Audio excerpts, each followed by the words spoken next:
Assalomu alaykum hurmatli talabalar. Bugungi laboratoriya ishimiz sizlar bilan tebran harakat qonunlarini o'rganish. Ishdan maqsadasi matematik magnitlik yordamida og'irlik kuch tezlanishini yoki erkin kuch tezlanishini aniqlash.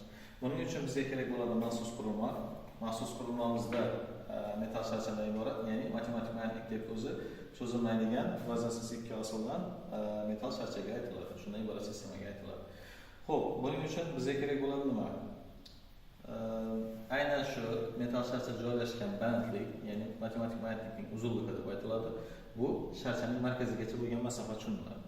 Xo'p, bu ko'rib turganimiz lazer detektor, ya'ni tebranishlar sonini hisoblaydigan qurilma. Bu esa aynan shu tebranishlar soniga qarab turib, unga ketgan vaqtni hisoblab beruvchi qurilma hisoblanadi. Xo'p. Endi biz asosiy qilib oladigan, topib oladigan narsalarimiz aynan matematik magnitlikning uzunligi L. Ko'rib turganimiz ishchi qurilmamizdagi darajalangan shkalamiz 40 cm gacha. Demak, matematik magnitlikni sharchani markazigacha bo'lgan masofa 12 cm ni tashkil qilib turibdi. Demak, 40 dan 12 ni ayiradigan bo'lsak, umumiy matematik magnitlikimizning uzunligi 28 cm ni tashkil qiladi. Endi bizga kerak bo'ladi nima? Tebranishlar soni. O'zi bitta tebranish deb nimaga aytiladi? Bitta tebranish deb sharchamiz borib, qaytib kelishlar soniga aytiladi. Ya'ni bitta borib qaytib kelganni biz bir marta tebrandi deb qabul qilamiz.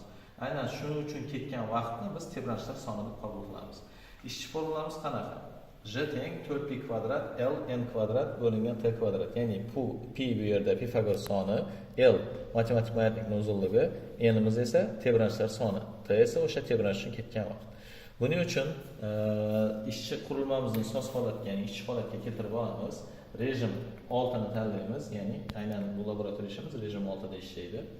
Endi sharchani ma'lum bir burchakka og'dirib tajribani boshlashimiz kerak. Buning uchun mana ma'lum bir burchakka og'dirib oldik. Rejim 6 tanlandi va yana bir marta pust bosilgandan keyin biz sharchani qo'yib yuboramiz. Aynan tebranishlar soni boshlandi. Bu qurilmamiz 10 marta tebranish uchun ketgan vaqtni hisoblaydi. Ya'ni 10 marta tebranish qanaqasiga? Sharchani har bitta o'tganini bu bitta kesib o'tdi deb turib son qiymati sifatida qabul qiladi. Demak, bu yerda tebranishni 10 deb ko'rsatgan bo'lsa, biz tebranishlar sonini 5 deb qabul qilib olamiz. Sababi bitta tebranish deb biz sharchani bitta borib qaytib kelganiga aytar edik. Demak, tebranishlar soni 5 ta. Buning uchun ketgan vaqtimiz esa 5,744 sekund. 5,744 sekundni tashkil qilmoqda. Endi ishchi formulamizga qo'yib turib erkin kuch tezlanishini qiymatini aniqlab olamiz. Demak, birinchi tajribadagi qiymati kelib chiqadi. Aynan shunday qilib turib tajriba 3 marta bajariladi. Yana qanaqasiga? Misol uchun bu yerda o'zgartirishimiz mumkin ipning uzunligini. Aynan bu yerda ipning uzunligi o'zgargandan keyin chiqadigan qiymatimiz ham boshqacha qiymatlarni qabul qilishi mumkin. Xo'p, 3 marta tajriba bajariladi. 3 marta tajriba bajarilgandan keyin tajribalarning o'rtacha qiymatini topib chiqamiz. Ya'ni o'rtacha qiymatimizni topish nima uchun kerak? Biz nisbiy xatolik va absolyut xatoliklarni topishimiz uchun kerak bo'ladi. Absolyut xatoligimiz bu bizga kerak bo'lgan yo bo'lmasa umumiy tajribada topilishi kerak bo'lgan qiymatdan qanchalik chetlashish degan ma'noni bildiradi. Demak, tajribalarning o'rtacha qiymatidan birinchi tajribani ayiradigan bo'lsak, birinchi tajribadagi absolyut xatolik, tajribalarning o'rtacha qiymatidan ikkinchi tajribaning miqdorini qiymatini ayiradigan bo'lsak, ikkinchi absolyut xatolik va uchinchi absolyut xatolik ham shu umumiy o'rtacha qiymatidan uchinchi tajribadagi qiymatni ayiradigan bo'lsak, uchinchi absolyut xatolik kelib chiqadi.